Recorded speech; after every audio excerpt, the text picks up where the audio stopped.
Welcome to my channel, Gender Swap Zone. My wife's ex left me as his pretty girlfriend. I never thought I'd be the kind of man who kept secrets from his wife, especially not one like this. But standing there in front of our bedroom mirror, wearing her silk nightgown, my face lightly powdered, my lips tinted with the same shade she wore on our wedding night, I knew this wasn't just a phase. This was part of me I never dared to face until it was too late. My name is Ryan, 32 years old, freelance graphic designer, introvert, quiet by nature, mostly comfortable in the background. I've spent most of my adult life hiding, not just from others but from myself. I wasn't always like this. I used to think I had a clear picture of who I was, what I wanted. Then I met Emma. Then I saw her ex. It started as curiosity, then became ritual. And now? Now it's the secret that might destroy everything. Emma and I met 4 years ago at a networking mixer for local creatives. She was everything I wasn't: loud, confident, stunning. She had a laugh that could fill a room and a presence that demanded attention. I still remember how out of place I felt in that crowded bar, hiding behind a lukewarm beer and my carefully rehearsed small talk. But she noticed me. Said I looked genuinely shy, which was cute. I think I fell in love before I even spoke. We moved fast. Within a year, we were married. I thought I'd found safety in her. She was the storm, and I was the calm. We balanced each other. At least, I thought we did. Emma never talked much about her ex, just referred to him as the mistake before I got it right. I never asked questions. I didn't want to know. But I could tell by the way she tensed up every time his name came up in conversation, Marcus, that their breakup hadn't been simple. I met Marcus just once. An accident. He dropped by Emma's office while I was helping her set up for a presentation.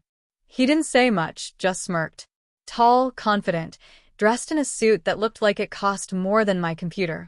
I could feel the heat of his eyes studying me, sizing me up, and not in a flattering way. Something in his gaze made me feel small, and I hated that it excited me. After that meeting, something shifted in me. I didn't understand it at the time.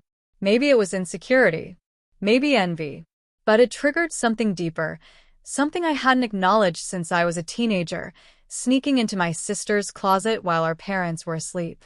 A memory I'd buried so deep I thought it had died there. It didn't. Emma worked long hours, often out late for client dinners, pitch meetings, weekend travel. The space she left behind was quiet and tempting. It began with one of her satin robes, Just to feel it. then a swipe of her lipstick, then a full look, wig, dress, makeup, heels. I told myself it was just stress relief. A release. Something harmless.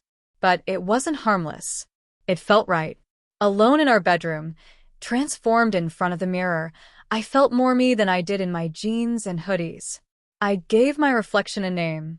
Riley. Riley was bolder. Softer. Prettier. She could look people in the eye. She didn't flinch when judged. She felt powerful in a way Ryan never had. At first, it was once a month, then once a week. Eventually, anytime Emma was out longer than a few hours, Riley would come out. I kept everything secret, stored away neatly in a locked suitcase at the back of the closet, hidden like a shameful addiction. But I didn't feel ashamed, not until I started dreaming about him. Marcus. The dreams weren't romantic. They were intense. In them, I wasn't Ryan. I was Riley. And Marcus, smug, dominant, always one step ahead, knew exactly who I was under the surface. In one dream, he cornered me at a party, whispering in my ear, "She left me for you? You're nothing but my leftover." In another, he peeled off my wig slowly, grinning like he'd won something. The worst part? I would wake up flushed, and I'd go straight to the mirror and become her again. I didn't understand what was happening to me. Was it guilt? Jealousy? Some twisted desire to measure up to Marcus, even if it meant becoming his opposite? I avoided looking too closely, until everything changed one rainy Tuesday night. Emma had texted she'd be working late again. Big pitch. Might be back past midnight. Classic. I didn't waste time. I showered, shaved, and brought Riley out in full. Pink blouse, plaid mini skirt, thigh-high stockings, a fresh coat of nude gloss. I even practiced my walk in her heels, something I'd never dared before. And then, the doorbell rang. I froze. Heart thudding. No one was supposed to be here. Then a voice I recognized, smooth, arrogant, amused, drifted through the door. Hey, Ryan. Or, is it Riley tonight? Marcus. Somehow he knew. It started with a phone call. Emma had just left for the weekend, a short trip to her parents' place up north. She kissed me on the cheek and gave me the usual instructions. Feed the cat, water the plants, and don't stay up all night playing those stupid retro games. It felt normal, safe, ordinary, until the phone rang. Unknown number. I let it ring twice before answering. A husky, amused voice came through. Hey, pretty boy. Remember me? My stomach dropped. I didn't recognize the voice at first, but something about the smug tone scraped across my nerves like a knife. Who is this? The voice chuckled. Funny. Your wife used to scream my name every night. It's Aiden, but you can call me sir. Click. I stood frozen. The receiver pressed to my ear long after the line went dead. Aiden. Emma's ex. The one she never wanted to talk about. The one who moved to LA and doesn't matter anymore. Why would he call me? How did he get my number? A text buzzed in. Check the closet. Second shelf. The box she never told you about. For a moment, I stared at the screen, breathing slowly, my heart ticking louder than the silence around me. I should have blocked him, ignored it, deleted the message. But I didn't. I walked to the closet, my fingers trembling on the doorknob. Emma's side was always neat. Neatly hung blouses, labeled shoe boxes, color-coded storage bins. I scanned the second shelf, and sure enough, nestled behind a stack of winter scarves, was a box I'd never seen before. Matte black. No markings. I pulled it down and opened the lid. What I found inside didn't make sense, at least not immediately. Stockings. Lace panties. A red satin slip. Lipstick. A blonde wig. A pair of stilettos in my size. A silk choker with a silver charm. A little lock. And a note. For when he's ready to be who I always knew he could be. I backed away like the contents had burned me. What the hell was this? Why would Emma keep this? Why would he know about it? Unless I didn't want to go there. My mind fought it, but the box stared up at me like a loaded gun. I sat on the edge of the bed, the box beside me, every cell in my body buzzing with confusion. Part of me wanted to scream, throw it all away, pretend none of this happened. But another part, the part one buried under years of pretending, was curious. Years ago, I'd experimented. Alone. In secret. Trying on a friend's sister's skirt. Stealing glances at makeup tutorials online. Even standing in front of the mirror once, wondering who I might be if the world let me choose. I'd buried that part. Got married. Played it straight. Moved on. But Aiden's box had dug it up with surgical precision. And then came the second text. Put it on. Or, I tell Emma. I have pictures. You know which ones. The blood drained from my face. The pictures. From college.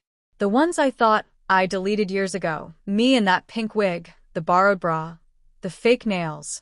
That folder marked taxes wasn't so secure after all. I was shaking now. My mouth dry. My thoughts spinning. I didn't want to do this. I didn't want to obey him. But I couldn't let Emma see those pictures. Not like that. Not after everything. What would she think of me? Would she laugh? Leave? Cry? Maybe she already knew.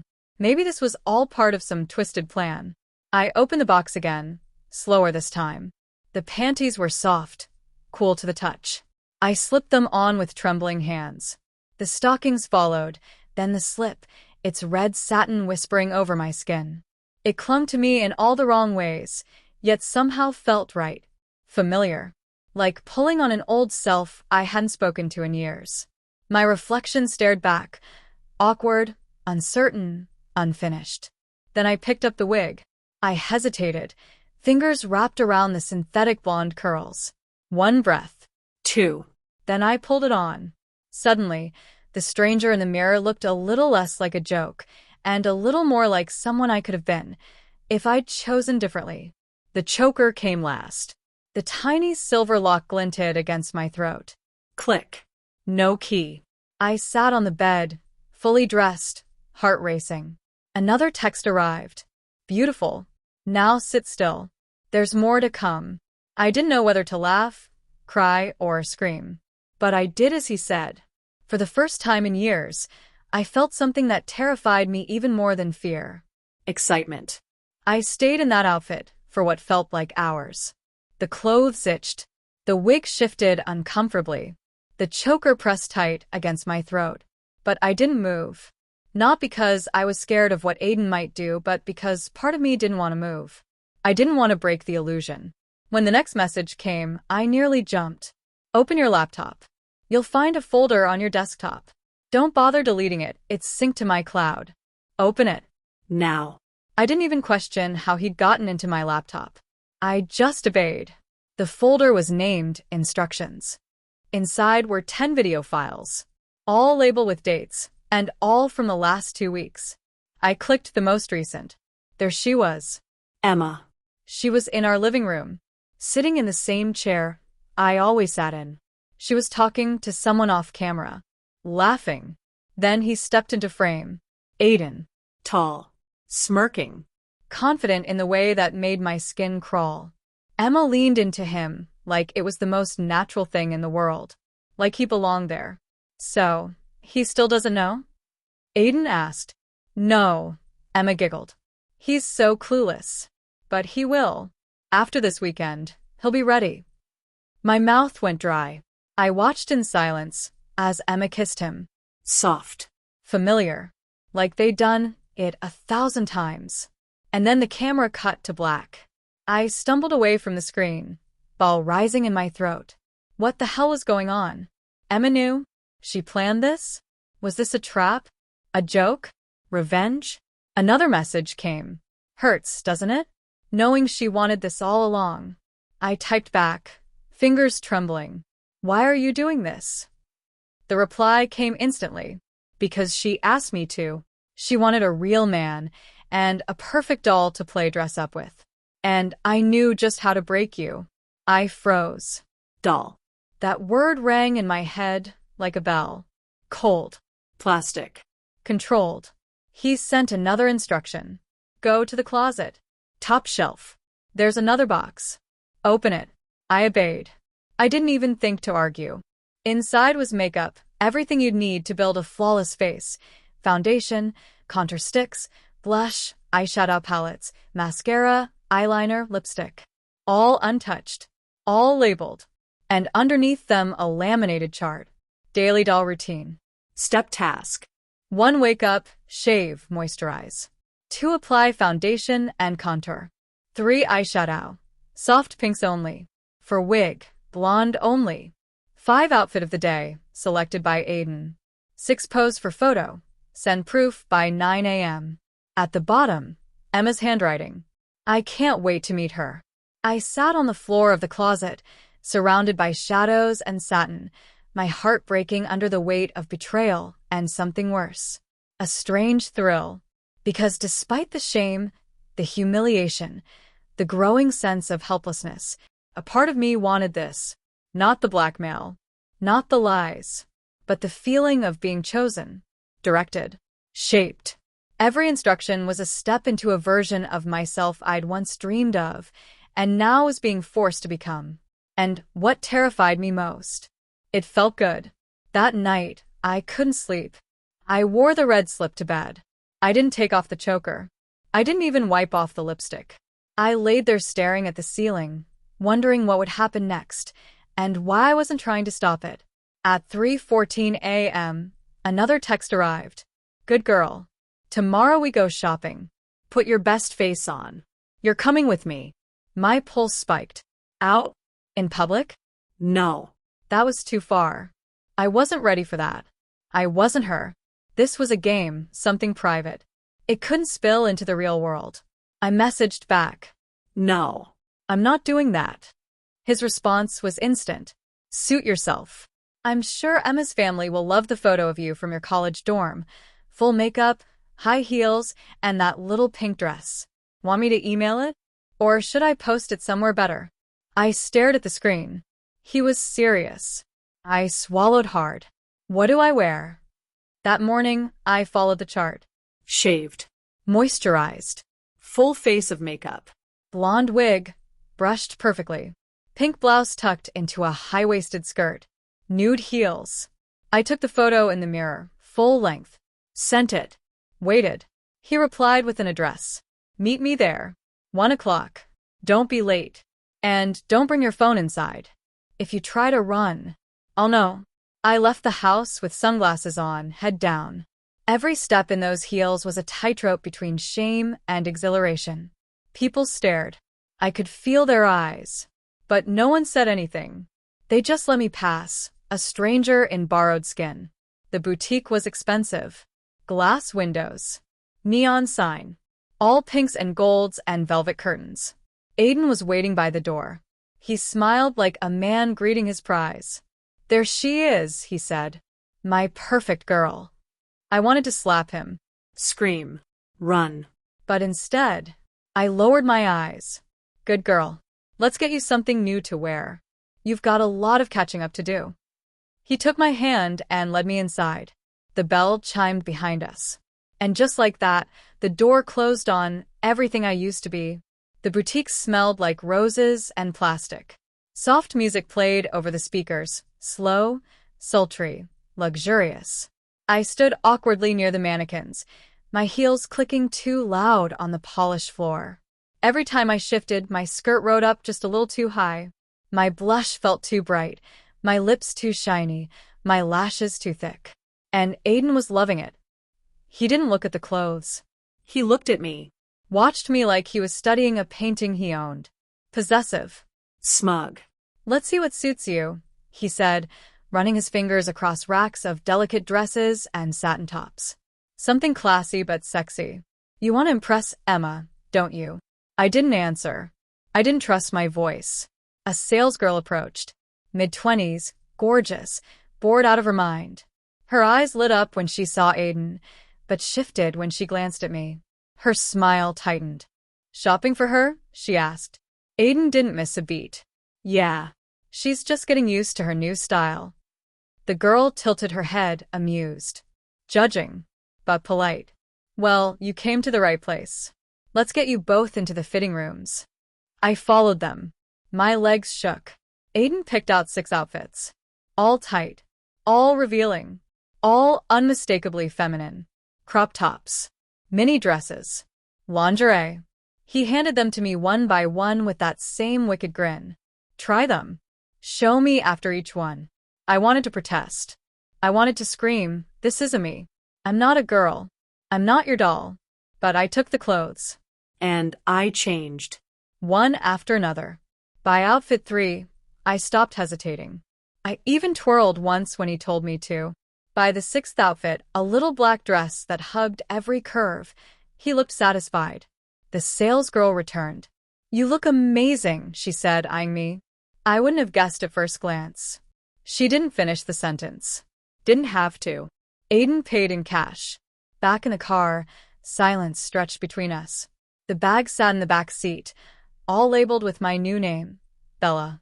He finally spoke. You're learning fast. She'll be proud. Emma, I said, my voice hollow. Why? Why would she do this? He didn't answer right away. Then, because she got tired of waiting for you to be honest with yourself. You wore her clothes when she wasn't home. Tried her lipstick. Always looked guilty when she caught you staring at dresses online. She knew, but you wouldn't admit it. So she gave you a little help. I stared at him, my heart pounding. And the blackmail? That's just for fun, he smirked. Besides, you need structure. Dolls don't make decisions. They're posed. Dressed. Owned. I clenched my fists. But I didn't argue. Because deep down, he was right. When we got back to my apartment, Aiden walked in like he owned the place. He handed me a small velvet box. This is from Emma. I opened it. Inside was a charm bracelet. Delicate, gold, with 3 little pendants, a high heel, a lipstick tube, and a tiny heart. My throat tightened. She wanted you to wear it every day. Said it's part of your training. Training? I asked weakly. He said. To be the woman she always saw in you. That night, I put on the bracelet. It clinked softly as I moved. I sat at my vanity, now fully stocked with makeup, brushes, perfume. The mirror was surrounded by lights, like a dressing room, like a stage. I stared at the girl in the reflection. She wasn't perfect, but she was getting closer to the image Emma wanted, the fantasy Aiden controlled, the doll they were shaping. And I hated myself for the heat that bloomed in my chest when I saw her. Because she was beautiful. Just before midnight, a video came through. It was Emma. She was alone. No makeup. Hair tied up. Wearing one of my old hoodies. She looked real. Soft. Like the girl I fell in love with. Hi, baby, she said, smiling gently. I saw what you wore today. You looked so pretty. I'm proud of you. My eyes burned. I know this is hard, but you're doing so well. Aiden's helping you because I asked him to. I need you to trust us. We're making you better. You don't have to hide anymore. You don't have to pretend to be a boy. She leaned closer. Just let go. Let her out. Be mine. Be my girl. The video ended. I sat there, mascara streaking down my cheeks, fingers trembling on the mousepad. Then I clicked replay. And watched it again. The next morning, I woke up to a message from Aiden. Wear the red dress. The short one. Be ready by 9. No context. No explanation. I stared at it in disbelief. My heart pounded in my chest. But I obeyed. Because disobeying meant videos. Exposure. Ruin. I got dressed. Red dress. Skin tight. Too short. Too low. Stockings. Heels. Full makeup. I wasn't me anymore. I was Bella. Again. When Aiden picked me up, he didn't say a word. Just smiled. The smile that made my stomach twist. We're going somewhere special, he said. We drove in silence. He turned on pop music. I stared out the window, cheeks hot with shame, fingers nervously fidgeting with the hem of my dress. We pulled up in front of a familiar building. My old college. I froze. What are we doing here? I asked. Reunion. Thought it'd be fun to see some old faces. Don't worry, I told them I'm bringing a date. I felt the blood drain from my face. Aiden, no. Please. Too late. You're already on the guest list. He got out of the car and opened my door like a gentleman. Except I wasn't a lady. I was a joke. A trap waiting to be exposed. Inside the event hall, lights glittered overhead. Laughter. Music. Familiar voices. And then stares. People turned. Eyes locked on me. Some confused. Some amused. Some clearly recognizing something wasn't right. Aiden walked proudly beside me, hand on my lower back like I was his property. Smile, Bella, he whispered. You're stunning. I smiled. Because I had to. Because if I didn't, I might cry. The worst came when Josh spotted me. My old roommate.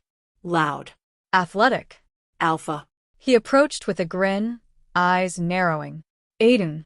Long time, man. Who's your, a date? I looked down. This is Bella, Aiden said, wrapping his arm around me. She's a little shy. But she used to go here too. Josh tilted his head. His eyes flicked over my face. My figure. And then his eyes widened. He knew. His smirk deepened. No way, he said under his breath. No freaking way. Way, Aiden replied coolly. Josh laughed, low, cruel. Damn. You really are his doll now, huh? I turned away, cheeks burning. But Aiden didn't let me go. An hour later, I was in the women's bathroom. Locked in a stall. Hands shaking. Lipstick smudged. I felt like I couldn't breathe. Was this what Emma wanted? Was this love? Or punishment? My phone buzzed. A message from her. You were so brave today. I'm so proud of my girl. Aiden told me everything. Keep going. Don't stop now. Proud. Of this. Of me being humiliated. Owned. Stripped of everything. When I came out, Aiden was waiting. He had a drink in one hand and a box in the other. Time for your next step. He handed me the box. I opened it. Inside was a silk choker, soft pink, with a tiny golden tag. Engraved on it. Bella, property of Aiden. I stared at it, frozen. Wear it, he said calmly. No. Then I send the photos. He held up his phone. A picture of me in the fitting room. Posing. Smiling. Showing off a thong under a short skirt. Blackmail. Again. I took the choker. Fastened it around my neck. The tag settled against my throat like a brand. Good girl, he said. We didn't go home after that. He drove us to a private party. More people. More eyes. This time, everyone knew. He introduced me as Bella. His submissive. His doll. Men stared. Women whispered. Aiden kept his hand on me the entire night. When we finally left, I collapsed in the passenger seat. Exhausted. Shattered. He looked over at me. You're not a man anymore. That part's gone. Emma doesn't want him back. I don't either. But Bella? Bella has a future. I didn't answer. Because part of me believed him. And the part that didn't was fading fast. That night, I crawled into bed without removing the choker. I stared at the ceiling. And I wondered if I'd ever feel like him again. The boy Emma fell in love with. The boy who once had control. But Bella? She was alive now. And she wasn't going away. I didn't see it coming. After everything, the dresses, the humiliation, the choker, the whispered names and stolen control, I thought the worst was over. I thought Emma would return and stop it. That she'd see how far Aiden had pushed me and say, that's enough. I want him back. But when she came home, she didn't even look shocked. She looked satisfied. The door opened late at night. I was sitting on the couch in a pink robe, legs crossed, nails painted. Choker still tight around my throat. My heart leapt when I saw her. Emma. She looked me over. Slowly. Head to toe. Eyes pausing on the lipstick. The lashes. The way I folded my hands in my lap like a nervous schoolgirl. And she smiled.